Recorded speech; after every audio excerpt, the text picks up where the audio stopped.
A paz do Senhor para os irmãos e para as irmãs. Meu nome é Márcio Gomes, sou servo do Deus Altíssimo. E mais uma vez estou aqui para compartilhar a palavra de Deus, né? Palavra essa que salva, que cura, que liberta e que leva o jovem, que leva o homem para o céu. Eu falei jovem porque eu estou aqui com o texto justamente que vai falar sobre o famoso jovem rico. Glorificado seja o nome do Senhor. Meus irmãos, mais uma vez eu peço que os irmãos aí dêem um like aí, ó, dê um toquinho aí no joinha e se inscrevam no canal para que a palavra de Deus chegue ao maior número possível de pessoas. O texto fica no livro de Lucas, Evangelho segundo Lucas, capítulo de número 18.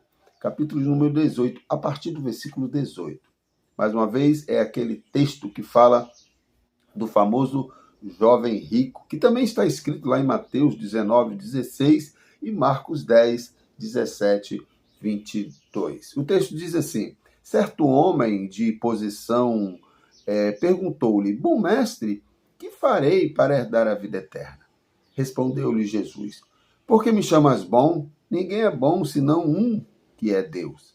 Sabes os mandamentos?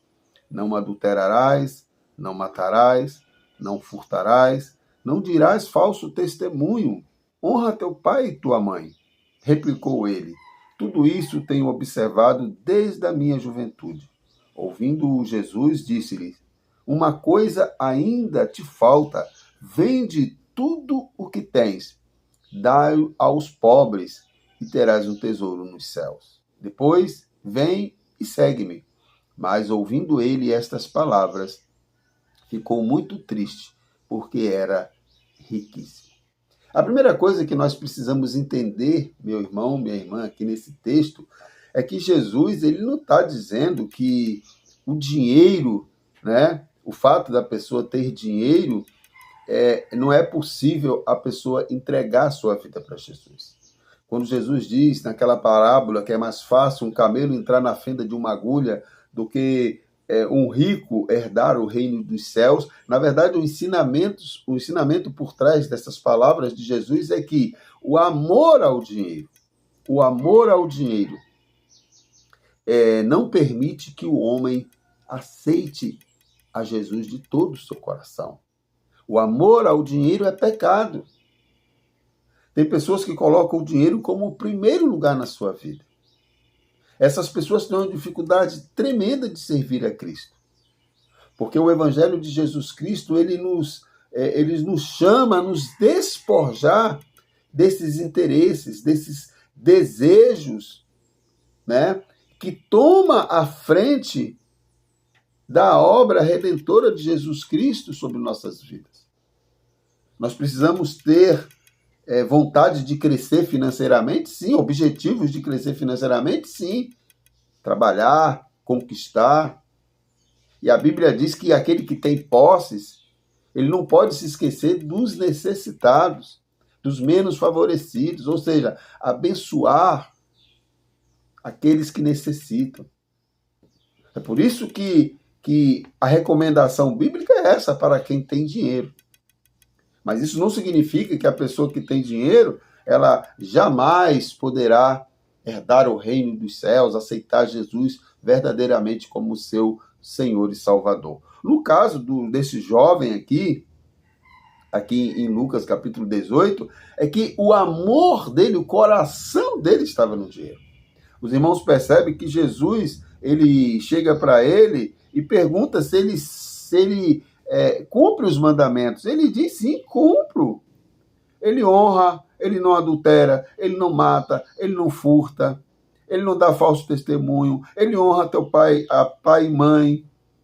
Mas quando Jesus vai lá no fundo do seu coração, porque a palavra diz, meu irmão, minha irmã, que Jesus conhece o profundo do nosso coração. Jesus nos conhece. Mas a palavra diz também, lá em Jeremias capítulo 17, que enganoso é o coração do homem, mais do que todas as coisas. Quem o conhecerá? Diz lá o texto. Eu, Senhor, esquadrinho os corações e aprovo os pensamentos para vos dar segundo o vosso proceder, segundo o fruto de vossas ações. Palavras de Jesus. E Jesus conhecia o profundo do coração desse jovem. Apesar de ser um religioso, apesar de ser vamos contextualizar aí, um frequentador de igreja, um membro de igreja, uma pessoa que se diz cristãos e até obedece alguns mandamentos da parte de Deus, mas o seu coração estava preso onde? No dinheiro. O amor ao dinheiro. A suvina, gananciosa, porque a pessoa quando tem amor ao dinheiro, ela se torna uma pessoa gananciosa. Ela só vê isso. Ela não consegue se despojar disso. O primeiro lugar é o dinheiro. O resto é secundário para esse tipo de pessoas. Por isso que Jesus diz para ele, vende tudo o que tem. Por isso que a palavra de Deus, meu irmão, minha irmã, apóstolo Paulo, ele vai dizer que nós precisamos nos despojar do velho homem, justamente para tirar esse tipo de sentimento do nosso coração, tirar comportamentos que desagradam a Deus. Interessante que em Lucas 18, Lucas 12, do versículo 18 ao 21, Jesus fala de uma pessoa bem parecida. Ele diz lá que certo homem, ele, após a abundância na sua colheita, ele diz assim, derrubarei os meus celeiros, edificarei outros maiores, e ali recolherei todas as minhas novidades e os meus bens. E direi à minha alma, alma, tens em depósito muitos bens para muitos anos, descanse, come, bebe e folga. Mas Deus lhe disse, olha só o que Deus diz para esse homem, louco, esta noite te pedirão a tua alma, o que tens preparado, para quem será? Assim é aquele que para si junta tesouro e não é rico para com Deus. Por isso que a palavra de Deus diz, buscai primeiro o reino de Deus e a sua justiça, e todas as coisas vos serão acrescentadas. Meu irmão, minha irmã, cuidado com o que está prendendo, cuidado com o que está te prendendo, te amarrando, te distanciando das coisas de Deus, da presença de Deus. Cuidado. Não se deixe dominar por este mundo. Não se deixe dominar pelo sentimento de ter, em detrimento ao ser uma nova criatura, ao ser servo e serva do Deus Altíssimo. Tome posse dessa palavra. Busque em primeiro lugar o reino de Deus. Não faça como esse jovem rico, que valorizou mais os seus desejos e as suas vontades. Porque evangelho é isso, meu irmão, minha irmã. Evangelho é renúncia. Evangelho é você abandonar tudo aquilo que está te prendendo neste mundo. Evangelho é botar Jesus em primeiro lugar e o resto passa a ser secundário para a glória de Deus. Que o Senhor te abençoe e te guarde. Que o Senhor faça resplandecer o seu rosto sobre ti e tenha misericórdia de nós. Fiquem na paz e que Deus nos abençoe em nome de Jesus.